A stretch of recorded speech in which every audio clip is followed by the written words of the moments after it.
Hello,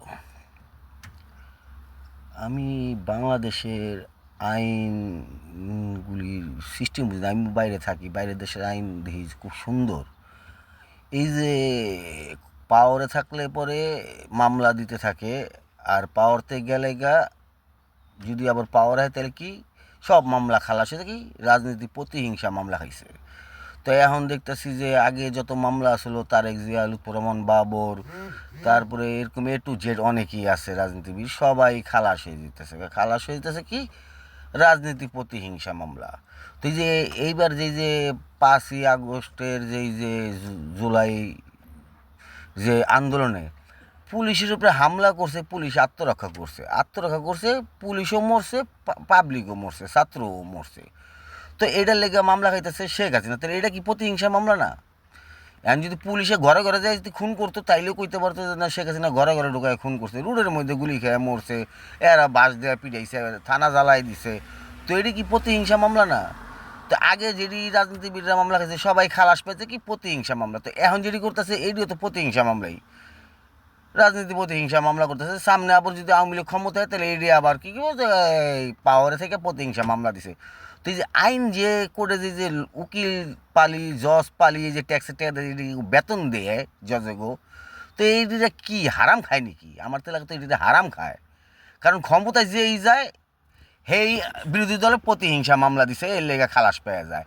আবার আওয়ামী লীগ দেবো, আবার আওয়ামী লীগের সব খালাস পেয়ে যাবে প্রতিহিংসা মামলা। লুৎফর রহমান বাবুর অটোমেটিকলি খালাস পাইতেছে, এমন অনেকে, তারেক জিয়া, সবাই কোর্টে পুরমাননে। তো পুরমাননে তাহলে যেই জজরা, যেই হাকিমরা যে এত বছর বেটা জেলখানায় ফালায় রাখলো প্রতিহিংসায় মামলায়, আইনের গতিতে না চালাইয়া, তো এটিরও তো সাজা হওয়া উচিত। এই জজ, হাকিম ঠাকিম এটির সব সাজা হওয়া দরকার, ম্যাজিস্ট্রেটের সবটি সাজা হওয়া দরকার। কারণ এটিরও সব বাটপার। সরকারের ট্যাক্সে, পাবলিকে ট্যাক্স দেয়, হেনতে বেতন নেয়, শালারা বয়ে হারাম খায়। প্রতিহিংসা মানে ক্ষমতাতে গেলে আর যে ক্ষমতা সেই প্রতিহিংসার মামলায় এসব খালাস হয়ে যায়। তো এত বছর জেলে রাখছিল লুৎফর রহমান বাবুর রে প্রতিহিংসার মামলায়। এই যে তোরা তো জানো যে এটি রাজনীতি, তো আইন কার গতিতে চলে? কস্তা গণতন্ত্র দেশ, আইনের গতিতে চলে। বাই ফোর্ট বাটপার তোরা সব A to Z শিক্ষিত যারা আছে সবই বাটপার, এর দেশ চুষা খায়। আর এর কোটি কোটি টাকার মালিক এই শালার হচ্ছে সবচেয়ে বড় বাটপার। এই শালার যেদিন মানুষ হইব এদিনই দেশ উন্নয়ন হইব। তো কালকে আওয়ামী লীগ ক্ষমতা হইব, শেখ হাসিনা সব মামলা খালাস হয়ে যাবো প্রতিহিংসা। শেখ হাসিনা কি রুটে দিয়ে কেউ মারছে না, পুলিশে যে বাসায় বাসায় কেউ মারছে, তো পুলিশ যে মারছে এটির মামলা হইব না?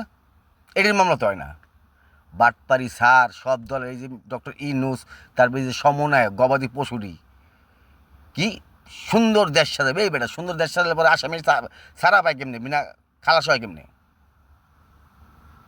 তো প্রতিহিংসা তাহলে এই যে প্রতিহিংসায় যে মামলা দিয়ে যেই জজে এতদিন আটকে রাখছে, যে হাকিম এতদিন আটকে রাখছে, এটি সব মানহানি মামলা করে এটি সবার কাছে জরিমানা লওয়া উচিত, যেটিতে এই রায়ের মধ্যে আসলো, যেটা এই মামলার কার্যকরী করছে, এটি সবটির সাজা হওয়া উচিত। আর নাহলে ফাইন হওয়া উচিত। এই শালারা বাটপার, এই শালারা দেশ লুটটা পুটা খায়, আর আমরা প্রবাসীদের কামলা দেয় দেশে বাড়াই টাকা রিমিটেন্স, এই কুত্তারা সেই টাকা আবার লুটটা পিটটা আবার বিদেশে পাঠায় দেয়। সব কুত্তা বিদেশে ঘুরবো, বিদেশে যেয়ে থাকবো, বিদেশে বাড়ি করবো। তো দেশে যায় রাজনীতি করো স্কিল লিগা, দেশে রাজনীতি করে দেশ লুটো স্কিল গা, যা বিদেশ যায় পরে থাকগা, ব্যবসা বাণিজ্য করগা, নাহলে কামলা দেখা দেশের পয়সা লুটটা বিদেশে আবার পাঠায় দেশ। শালারা বাটপার, কমু না ভাই দুঃখ। 30-32 বছর হয়ে গেছে গা প্রবাসে কামলাই দিবার লাগছি, আর এই শালারা লুটতাছি সব পার্টি।